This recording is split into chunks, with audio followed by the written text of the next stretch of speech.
Okay, this is Dave with SpinnerX Studios, and welcome back to another episode of Tales of the Spinner Rack.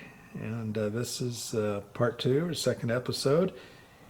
And as I mentioned, doing kind of a deep dive into the spinner racks and just taking the comics off of one side of the rack and taking a closer look at them. And we're still on the Gold Key comic rack from the early 60s. And this time around we're going to look at this side here. So hang on, I'll be right back in a flash as soon as I get the books off of that side. Okay, I'm back, and all the comics are off the side of the rack you just saw. And in no particular order, we'll start off with a Jack Kirby cover, Fantastic Four.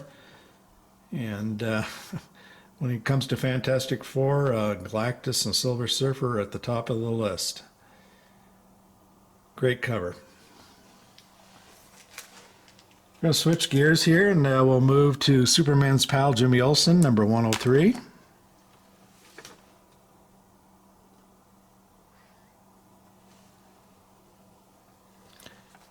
And then we'll go back to Jack Kirby, Thor 147. Great imagery in this particular cover.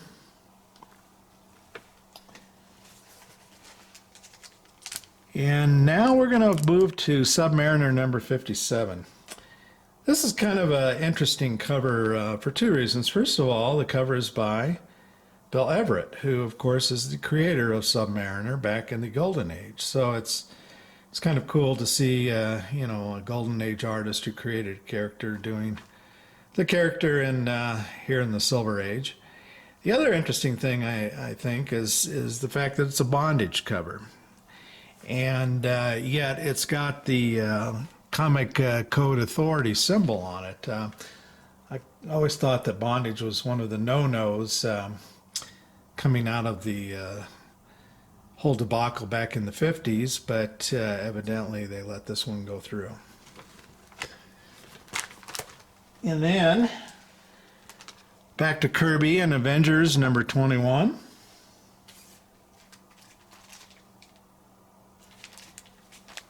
And then Action Comics, number 392. This is a Ross Andru cover. Ross was a prolific artist with both DC and Marvel. I always thought him as a Marvel artist. He did Spider-Man and some other Marvel characters, but he did a fair amount of work with DC also during his long career.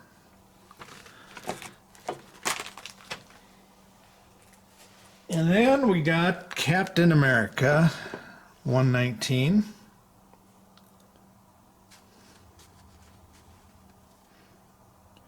And this is a Gene Colan cover.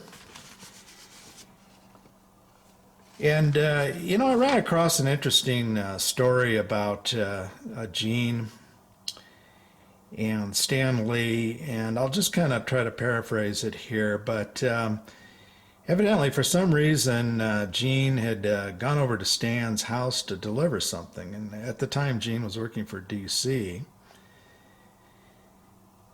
And Stan, when Gene went over, Stan said, well, how about coming over to Marvel?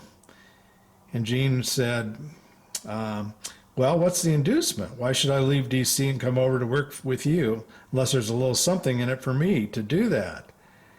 I'm not just going to up and leave DC. And then Stan said, well, if you're looking for more money, there's no point to it. And Colan replied, well, what do you mean?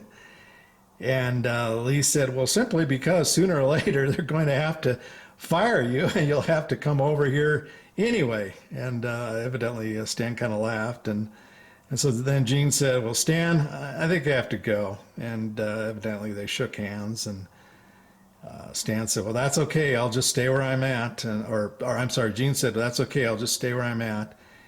And evidently the very next day, Gene got a phone call from Stan, and because he had asked for more money, he gave it to me.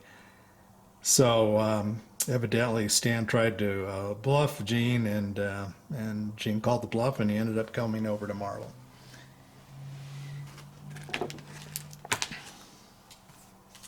Now here we have Tales to Astonish, number 68. And this is a Bob, kind of a dual cover. And a lot of people don't like these dual covers. I kind of like them, but the interesting thing about this particular cover is that the art on the top here is by Bob Powell, and the inker was Vince Colletta. And this panel, or I'm sorry, this art on the cover here was taken from a panel in the book.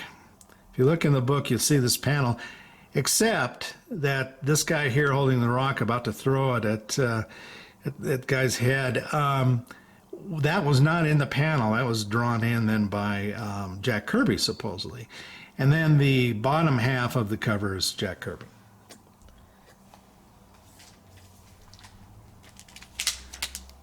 Here we have Fantastic Four, number 59. Kirby and Sinnette cover.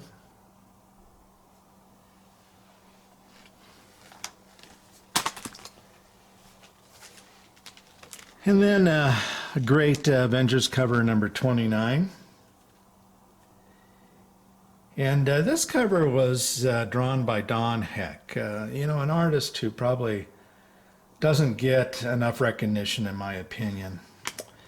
But I ran across something the longtime Marvel editor Roy Thomas said about Don. He said, Don was unlucky enough, I think, to be a non-superhero artist who, starting in the 60s, had to find his niche in a world dominated by superheroes. Fortunately, as he proved first with Iron Man and then the Avengers, Don could rise to the occasion because he had real talent and a good grounding in the fundamentals. He amalgamated his own style, certain aspects of Jack Kirby's style, and carved out a place for himself as one of the handful of artists who were of real importance during the very early days of Marvel. And I would agree with that assessment.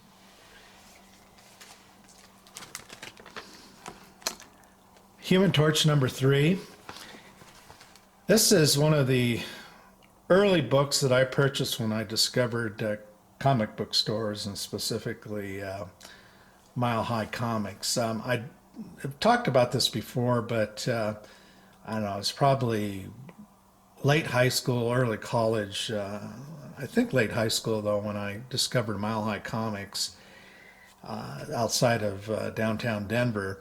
But then the primary original Mile High store was up in Boulder, and so I went up there one day, and when you first find a comic book store, especially this is of course long before the internet, and you're unaware of all of the different plethora of titles and history of comic books, and I just thought this cover was really cool when I walked into that store.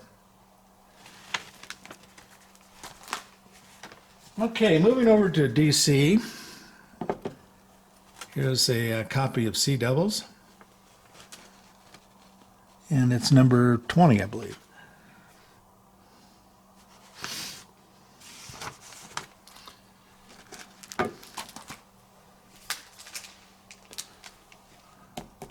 Thor 140.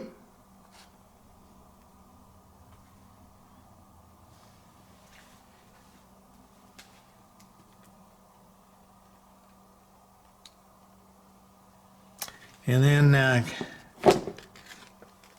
Captain America 115. This is a cover by Marie Severin. And Marie was long time in the industry, of course married to John Severin. And she primarily was a colorist, but I think did a lot of fill-in work for Marvel when she was with Marvel, and did a lot of licensing work and kind of work outside of art, but with Marvel. But in a biography somebody published regarding EC publisher William Gaines, supposedly William Gaines said that there was Marie Severin, Gaines' colorist, and a very moral Catholic who made her feelings known by coloring dark blue in any panel she thought was in bad taste. And then EC editor Alf Edstein called her the conscience of EC, which is kind of ironic if you consider the EC covers. And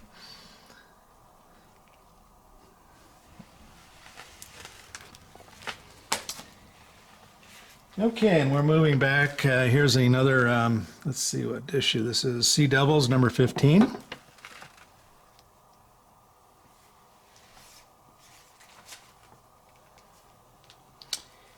And then here's Tales to Astonish, 70. I believe those are probably both Kirby art on both the cover panels there. And then we move to Amazing Spider-Man number 46. This is the first appearance of the Shocker and, of course, the John Romita Sr. cover.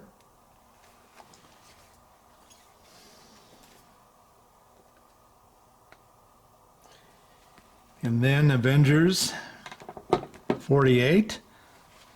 And this book, it's my understanding, has kind of become a hot book. It's a reintroduction of the Black Knight.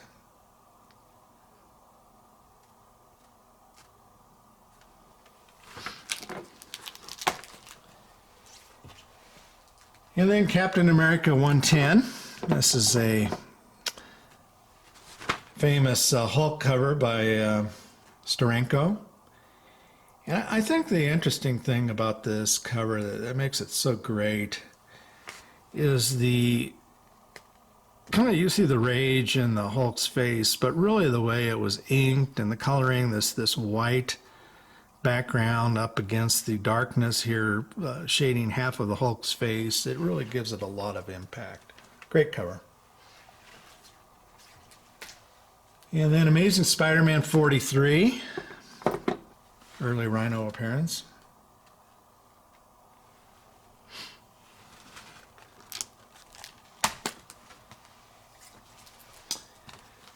And then here's an issue of the Frogmen. This, by the way, is an oil-painted cover. And then finally we'll close out with another Kirby cover, Black Panther number 1.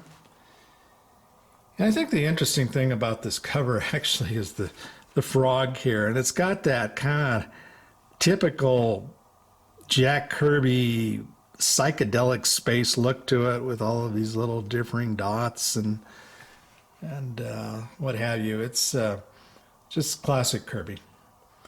Well, anyway, that is the second side to the rack. The Gold Key rack is a 5-sided rack, so we still have 3 more sides to go. I hope you enjoyed this video, and take care.